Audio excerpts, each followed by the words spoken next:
continues with the dipping of the carpus, or typically the parsley, into salt water. And what that signifies is the salt water signifies the tears that the people in Egypt shed when they were in captivity. And so when they would dip the parsley, they would remember the tears that the people shed when they were in slavery, but also they would remember that their God is a God that rescues.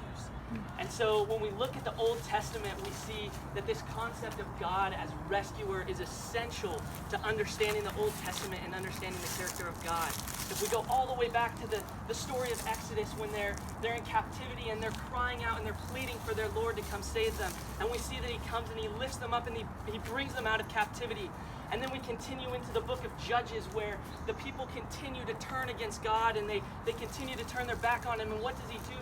He continues to bring up people to bring them out. So then we continue into the books of Kings and Samuel, and we see that the people have completely rejected God as their king, and they want a human king.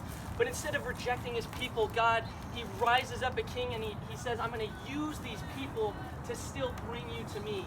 And so even when the kings fail, like David, when he commits these horrible crimes and these crimes that are punishable by death that should split up the kingdom, God says, I refuse to leave you here. This is not where your story ends.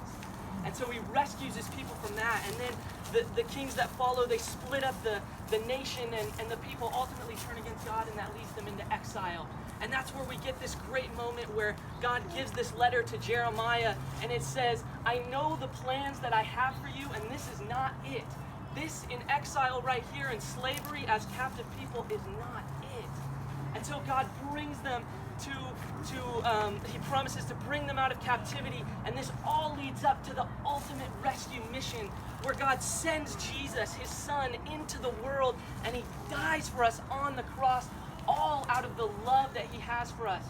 And it's easy when we look at our story in the Bible and we look at our lives now to feel like we keep slipping away from God. And man, God has to be disappointed in us, but we look over and over. He does not save us out of disappointment, and he doesn't rebuke us with hate when we keep doing this, but he says, no, I know that what I have for you is best, and I refuse to leave you right here. So I invite you guys to come forward and take the branches and dip them into the salt water. And as you do it, I want you guys to remember the tears that were shed in Egypt from our people. But not only the tears, but remember that this is not where our story ends. This is not where God leaves us, but he continues to bring us out even to this day.